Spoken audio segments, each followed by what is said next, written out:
Come in. Colonel March? Yes, shut the door, will you? What can I do for you?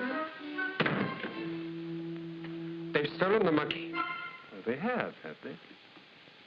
Deadliest poison known to man, and yet made from the simplest of ingredients. Monkey? Monkey? Oh, do you know who stole your monkey? Yes, sir, I do. Well, in that case, I think your charge is more in line with ordinary police work than my type of work. I went to them, and Inspector Ames sent me here. He said you handled the monkey business end of the profession. Oh, he did he? Well, I'll have a word with Ames about that. He laughed at me. Well, in that case, I think you better tell me all about it. They're jealous of me because I'm succeeding and they're not. With their miserable lack of scientific talent. Just a minute, my boy, just a minute. Who and where are we talking about? I'm sorry. I work at the Maidville Laboratories. Antibiotics, you know, new strains. Oh, Sir George Watkins, Nobel Prize winner.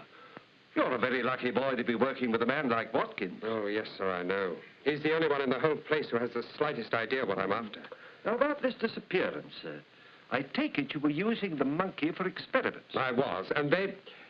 Well, they haven't actually stolen it, but they've substituted another in its place, as if I wouldn't know. Oh, wonderful. A stolen monkey is a mere felony, but a substitution, that's a very different matter. You know, I think that fellow Ames was right after all. This is a case for the Department of Queer Complaints. Now, where is this laboratory of yours, my boy? And, oh, what's your name? Wallingford, sir. Guy Wallingford.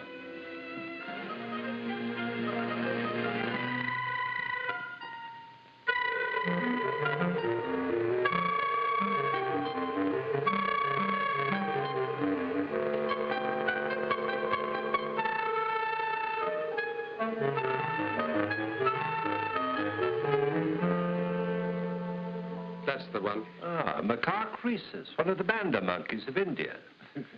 All the words we have ever heard uttered by bat or beast or bird. I never could stand Kipling. Well, he did have a certain flair for the obvious. And this is not the animal that you were working on? Of course not. This one's completely different. Anyone can see that. Mm-hmm. Careful, sir, they bite. You stay out of this.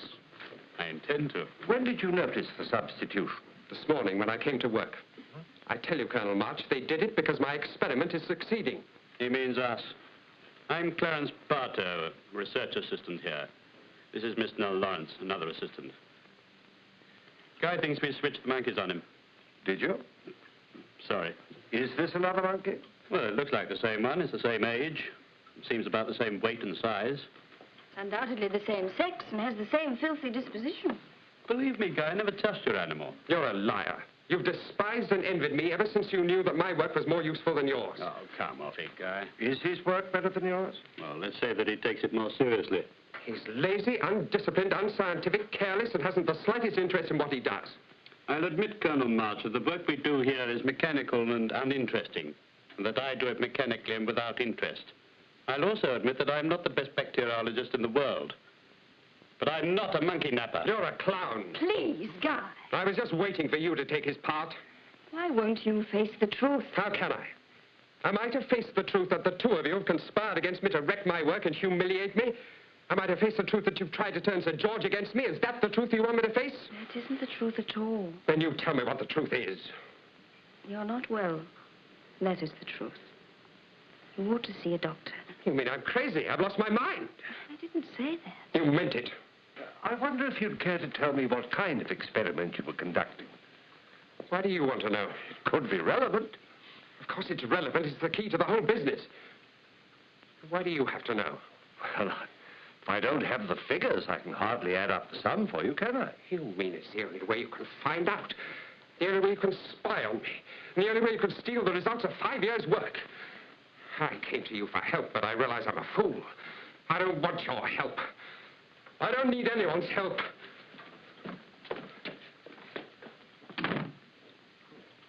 That boy's in grave trouble. Yes, he's very high-strung. Never seen him like that before. It's unusual. I'm George Watkins. Oh, we've met before, Sir George. My name is March. That boy came to me for help. Colonel March, of course we've met before. Why did the boy come to you? Well, he had an idea that someone had stolen the monkey he was experimenting with. But for what purpose? Oh, I suppose to ruin his experiment. Well, who'd want to ruin his experiment? He's one of the cleverest young scientists we've ever had in the laboratory. Isn't that right? Yes, sir, that's right. Expect he hasn't got over the personal shock yet. Yes, it was a surprise to him when Clarence and I announced our engagement last week. Mustn't blame yourself. Well, congratulations. You didn't lead him on, did you? No, of course not. I tried to be his friend. Could he have misunderstood your friendship? No, of course not. She felt sorry for him. That's all I did, too. We liked him. He's a very genuine, sincere person. How long have these monkeys been here? A month or so. Uh-huh. Colonel March? Yes? I wonder if you would do me a favor. Why, of course. I think Guy is in serious need of help. He's all by himself in the world. He's got no friends, no relations, and now, when he's turned his back on me, I can't help him. Will you please try? I intend to. Thank you. Of course, he may or may not be mentally unbalanced, but one thing is certain. Somebody did exchange the monkey he was working with. And when anyone does anything like that, there must be a reason.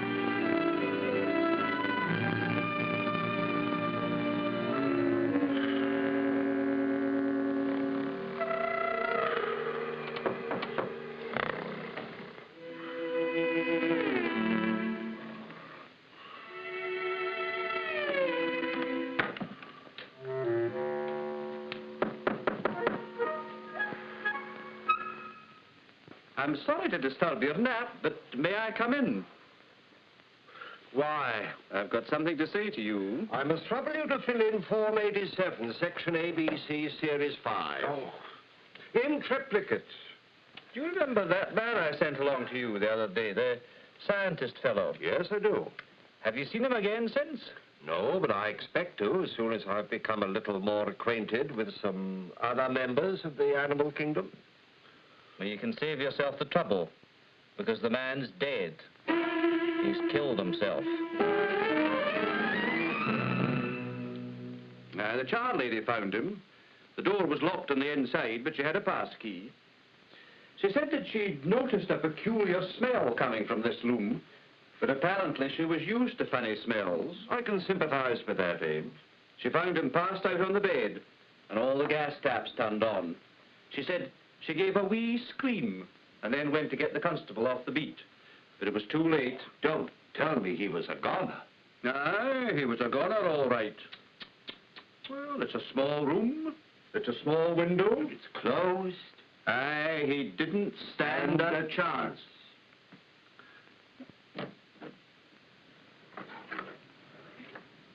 That's his aerial. For a radio. Has everything been changed or moved? Only the body. I noticed that. You know, you're improving. Thank you, Ames. Anything else? Well, we examined the gas taps for fingerprints, but they were too smudged to be of any use. Have these papers been touched or moved? I told you that nothing had been moved.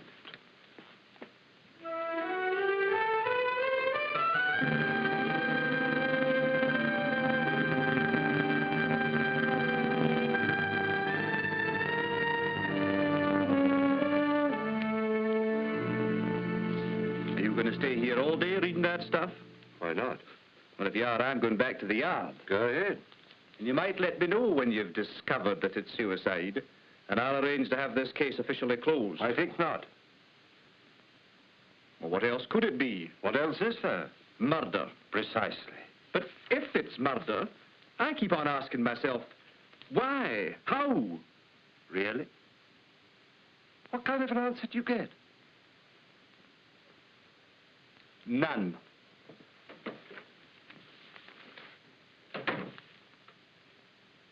Poor guy.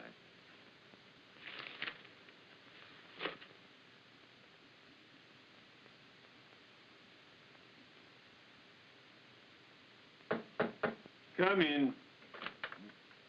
Hey, Colonel March. How are you? I hope I'm not disturbing you. No, not at all. I was just preparing my paper for our next meeting. Won't you sit down? Thank you. I suppose you come see me about Guy. That was a terrible affair, that. But it wasn't altogether unexpected. You know, he was heading for some sort of a breakdown. That his suicide came as no surprise to you. Oh, yes, it surprised me. Death always does. And yet, you know... Well, I suppose I can talk to you, Colonel. You know, Guy was working on a theory. He was quite sure that he was correct. Well, as things turned out, he wasn't correct. What kind of a theory? Colonel March, you're familiar with the sort of work we're doing here. You know that there are thousands of earth moves, and some of them have certain qualities that are therapeutic, such as penicillin and various mycines. Now, what we do in my laboratory is to eliminate the useless for the useful. Well, Guy had a theory that there were elements in the waste matter that had a very definite effect upon certain cancer strains. But he was wrong? Yes, I'm afraid he was. You know how positive and egotistic and even persecuted he felt. I think when he realized his failure, he couldn't bear the thought that he'd been on a wild goose chase. But if he had succeeded, what a discovery that would have been. Right. One to rank with your own. That was his ambition, you know. His admiration for you was enormous. How proud I should have been of him if he'd succeeded. I remember so well when the announcement of your great discovery was made. What a sensation it caused. A 22-year-old boy. It was a long time ago. But our generation will always be grateful for what you did, Sir George. Oh, you flatter me, Colonel. Well, I'm afraid that's all I can tell you about the boy. I just wanted to get your impressions of him, that's all. Let me give you a light. Thank you.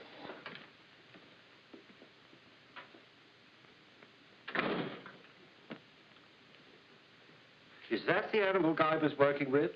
Yes, I believe so. Ah. Where do they come from? That batch comes from India. Mr. Bartow gets them, I believe. He can tell you if it's anything important. Oh, just curiosity. My besetting sin, I'm afraid. Well, I must apologize again for taking up your time. Oh, no, not at all. If there's anything I can do to help... You've been very kind indeed. Goodbye. Goodbye. But how can it be murder? But what if I told you I had the proof? And what proof have you got? The monkeys have been changed round again. The original monkey is back in his cage. That's not proof. Then what is it? Flim-flam. Nonsense. It's proof that somebody killed that boy. Oh. Now, I want some more information, and you can get it for me. Oh, all you'll need to get this is strong arches, a firm, inflexible manner, which you have, so your men ought to be able to do a good job. There. I want it quick. Where are you going? Broadly speaking out. In particular, I'll tell you when I come back. If I come back.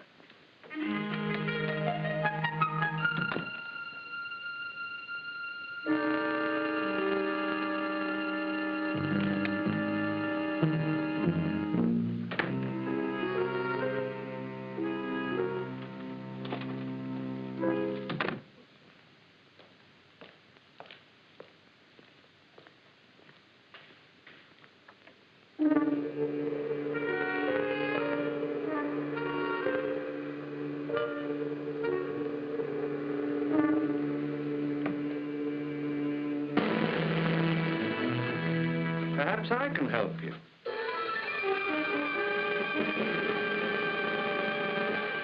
Stop it.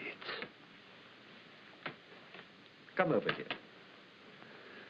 Just what are you doing here?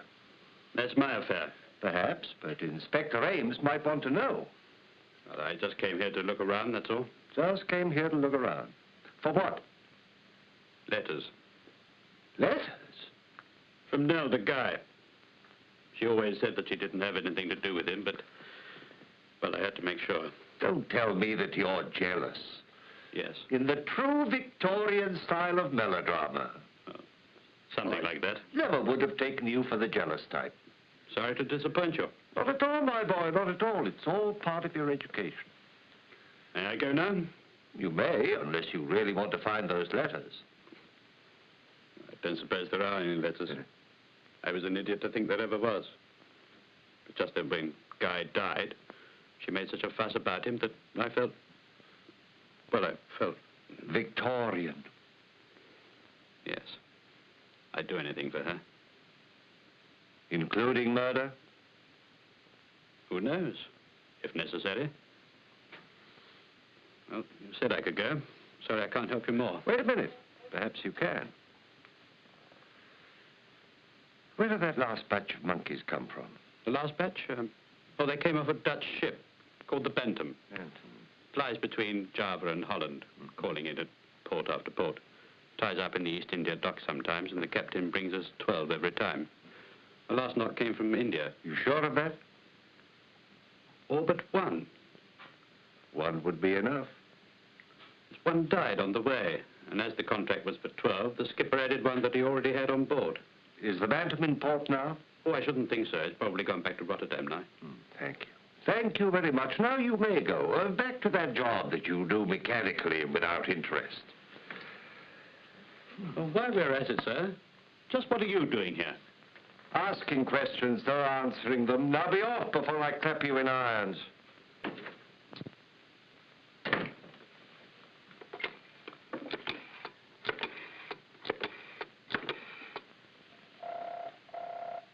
Ames, March here.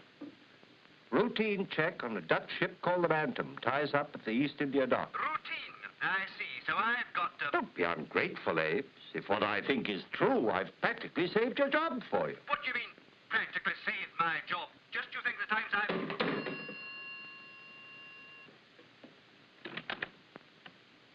So far, so good. Now, there was no doubt in my mind about poor Guy's death being murder. But the principal difficulty I had to face was that Guy fitted the type who, in given circumstances, could commit suicide. And here was a most unusual brain, precariously balanced on a razor edge, capable of the most exact and painstaking research into unexplored fields of knowledge where only cold facts are of any value, but at the same time, possessed of an insatiable appetite for the unprovable, the bizarre, the exotic. Now then, if we accept the theory of murder, two very reasonable questions remain to be answered. How and why? We pride ourselves as human beings on being the highest form of animal life. But painful as it may be to our ego, in this case the answer was supplied, not by a man, but by a monkey, or to be more exact, two monkeys. One ordinary, common, undistinguished. The other uncommon, extraordinary, and most distinguished. Colonel March, this is all very interesting, but what does it mean? It could mean many things, Sir George. But what it really means is that I'm stalling for time till someone vitally necessary arrives. Now, as a well-known figure in amateur theatricals and a toastmaster, you will certainly understand my embarrassment. You seem to know a good deal about me, Colonel. Ah, here we are. Here he is. There's Colonel March. Straight from Rotterdam. How do you do? I'm so glad you could come. I hope you've had a pleasant journey. Well, thank you, yes, but there's planes. Please give me a ship any time. Did he verify what I told you? No, every word of it. And everything is ready downstairs. Well, what do you expect? I made the arrangements myself. I'll attend to you later. I'm so sorry to have kept you waiting, but everything is ready now. And I apologize to two of you for the unnecessary delay. Why, only two of us? As I said before, everything in this case depended upon knowing how and why Guy Wallingford was killed. Who said that? I stand corrected, Ames. Guy Wallingford was killed as he slept, exhausted and drugged with the sedatives he was taking, for without them he couldn't sleep at all. Now picture the scene for yourself. The boy lying there asleep, the room itself dark, quiet, and the little window open to the night air. Then, into the room came the murderer. Softly, swiftly, deadly. Look!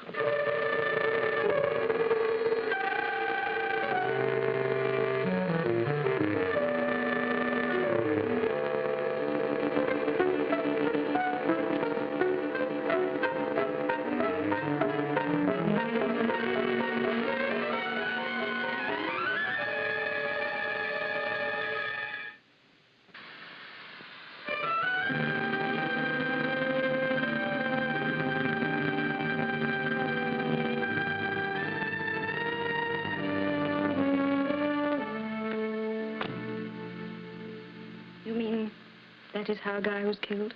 That's how Guy was killed. And that's how we'll all be killed if I don't turn these gas taps off. But how? Why? Perhaps the murderer would like to tell you. I might have a few details wrong. No? That last batch of monkeys from the Bantam contained one domesticated animal amongst the 11 wild ones. It happened to be the pet of the ship's cook, Mr. Thornbull here.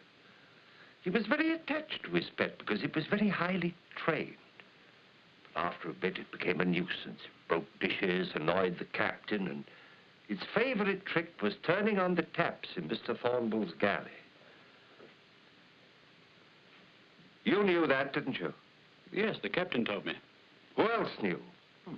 Everybody, I guess. Did you tell them? Yes. Miss Lawrence? Well, Yes or no? yes. Sir George here? Well, yes, of course. I didn't think there was anything wrong in it. We said there was. But now the murderer had a weapon. All he had to do was to steal the trained monkey, have it do its trick, which now was deadly. And Guy Wallingford was out of the way. That's all very well, but who should want to kill Guy? Someone who knew that he was on the verge of a great scientific discovery and wanted to steal the credit. In other words, any one of you three. But how do you know that? Because the first monkey had been returned to its cage. How much safer it would have been to have left the second monkey there, because no one knew the difference. But no, the experiment had been started on the first monkey and had to be completed.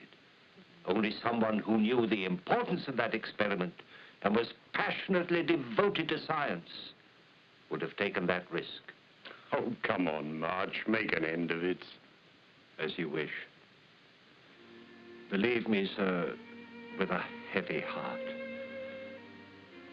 I charge you with the murder of Guy Wallingford. No, I don't believe it. Stop it, Ames!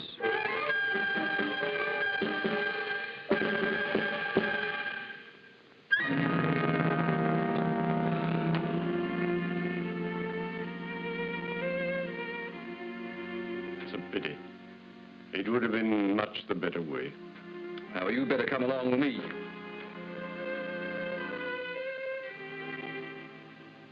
Guy's papers are locked away in my desk. You know what he was trying to do. See that the experiment is continued.